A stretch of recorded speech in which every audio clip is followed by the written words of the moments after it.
Hey, what's up, YouTube? It's me, John Avenger, once again, and welcome to another Movies from the 2000s month. And this is a awesome freaking 2007 movie that I saw in the theater a couple years ago when they re-released it for the marathon of the films leading up to the fifth film. And you guys probably already know what it is. This is a full review of it, and this is the 2007 action badass sequel, 12 years after the third one. Live Free or Die Hard. Yep, the best of the best is back, and I agree. Bruce Willis, this was like one of the last big summer blockbusters that he did that was freaking awesome. I do enjoy the Red films that he did in 2010 and 2013, but after that, it's like, it went downhill and he did a lot of direct to video schlock, which is a shame because he's such a talented actor. But anyway, this movie is awesome.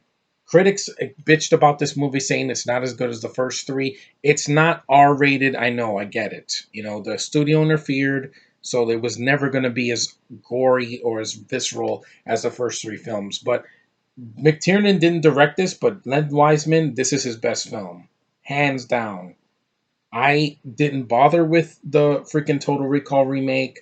I saw the third Underworld, but he only produced that one. He didn't direct it. I haven't seen the first two yet, but I prefer Bruce Willis or Maggie Q over freaking Kate Beckinsale any day. Thank God Beckinsale wasn't in this film.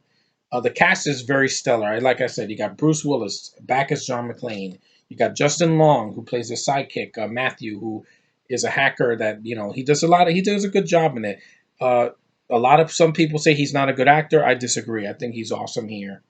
Timothy Oliphant, he's the one person in the film that I don't care for. I think he doesn't work as a villain. He's too young looking. He's not menacing. He has no screen presence as a villain, and he just talks through his teeth like the whole time. He just sounds like he's constipated for the whole movie, and it's not his fault. It's just the writers didn't make him interesting. They made him kind of generic, and he's definitely the worst of the franchise.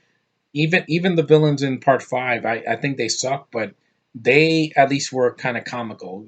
Oliphant doesn't even have that. You got Cliff Curtis. He was in The Last Airbender. And of course the one of the most gorgeous Asian women I've ever seen, Maggie Q. Love this actress. I think she's great in everything she's in, from Nikita to Mission Impossible 3, and of course this film. I like Balls of Fury. I think she was fun in that. It was a comedy where she kicks ass as a ping pong player. Man, I'm like, God, you are so sexy. I want to just do you right there. I have a thing for Asian women, and when they're tough in a movie like this, see, no feminist garbage. Yeah, no feminist garbage. It's a freaking woman that can kick ass and is very menacing. She has more screen presence than Timothy Oliphant, and it says outrageously exciting, a wild ride from start to finish. I agree. It's a very fast paced movie. It's 2 hours and 9 minutes, and you don't feel it. It never slows down like to a screeching halt like a Transformers movie. I think this is way better than the first Transformers movie. It's shorter, it's got more action, it's got a cast that I care about for the most part, except for Oliphant. I think it's a really fast paced movie. Also, another person in the cast is Mary Elizabeth Winstead, who I think is adorable. I've liked her in films like this. I liked her in Sky High. She was one of the only bright spots of the Thing prequel, which was horrible, but she was trying. And I like the new show that she's in, Brain Dead. I think she's very good in the film, as John McClane's daughter. She's always good. She has these big, soulful eyes that I actually can take. And I will say this right now, screw Daisy Ridley. That girl, freaking, Mary Elizabeth Winstead, that's a woman for me. She's closer to my age. She's like 32 years old, and she's beautiful and American, and she has long dark hair, and I don't know, she looks like she has life to her face. When she looks scared, you buy it. Those big eyes definitely help. The action is amazing. Len Wiseman knows how to shoot action. You can see what's going on. The action scenes are huge and numerous. It's a lot of fun. I watch this movie almost every year since 2009, and I have a blast. I like watching the unrated cut because there's more violence and there's more action scenes, but there's some things that I don't like in the unrated cut. My problem is that there's a in the unrated cut, some of the curse words just seem kind of forced in there, and just like they say it off screen, so it doesn't seem natural. It just seems like kind of shoehorned in, so it could pretend to be R rated. But this movie should have been R rated from the get go. Die Hard should never be PG-13 because it's, the action is still badass and awesome, but if McClane was dropping F bombs like nobody's business and it wasn't off screen, it would have been a lot better. And also, the more gore. CGI blood can't replace bullet squibs. It just looks better. And but what's here is serviceable and it's great. It's freaking awesome. Just I really have a lot of fun with this movie. It's from almost 10 years ago. Feels like a movie that would come out today. If Hardcore Henry got the box office that did, Hardcore Henry would become a franchise, and it's sad. But anyway, Live Free or Die Hard is awesome. I don't care what the critics say that it's too many years too late, that it rips off movies like Swordfish. This is better. Sorry, this is better. This is an action film. It doesn't try to be some pretentious crime drama where nothing happens and where people are just like look bored out of their minds. And this is just a locked and loaded film that works really, really well. It's aged well. The action still works. I still think it's a great sequel to Part Three. Three is my favorite of the sequels. I think with Avengers. I want to review that sometime in September for a sequel month. That's going to be my next theme after the summer's over. But this is a good movie. Don't listen to what these haters have to say. Haters are going to hate. This movie kicks ass. The lead kicks ass. The action kicks ass. The story is really good. It's interesting. It's something different. It's not a copy of the first film. It tries to do It's John McClane in a digital age fighting against cyber terrorists. Something different. They're not stealing from a vault like in the third movie. They're not stealing from the freaking the bonds and stuff from the first movie. They're not they're not doing the whatever William Sadler was doing, taking control of an airport like in the second movie. It does its own thing and it shows. And the budget is on screen. It's one of the best action movies PG-13 I've seen in over 10 years. That's not a comic book movie or a reboot or anything.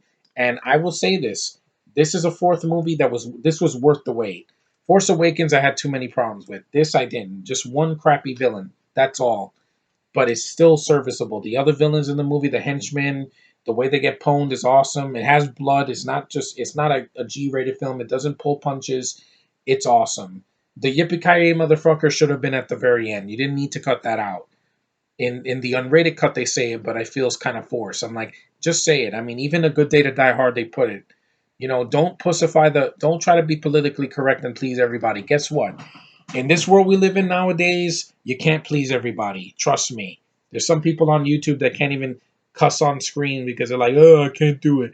But I will because this is my YouTube channel and I'm here to stay and I'm here to be active and give you guys entertainment and show you that I think this movie's awesome. It's on par with the first three films. I think it's better than the second one. It's not better than the first one, but it's still pretty damn close to the third one. And it's definitely better than A Good and a Die Hard, which I don't hate, but a lot of people do.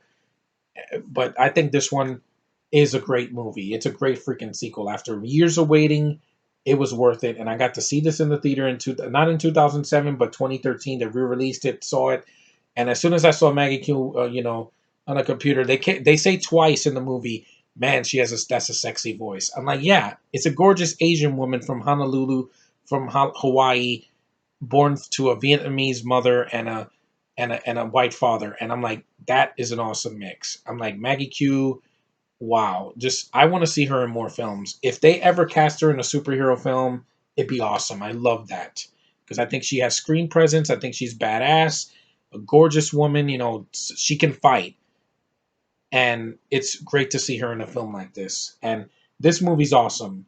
I want to see this movie, again real soon because it's just badassery, and think that this film gets some crap that it doesn't deserve. Sorry, Screen Junkies, I don't agree. This is a good Die Hard movie. It's not bad. I don't think it's horrible like some people think it is. And the PG-13, yeah, while it hurt some of the film, it was studio interference. It wasn't because Len Wiseman was probably shooting for an R, but they were like, nah, make it PG-13.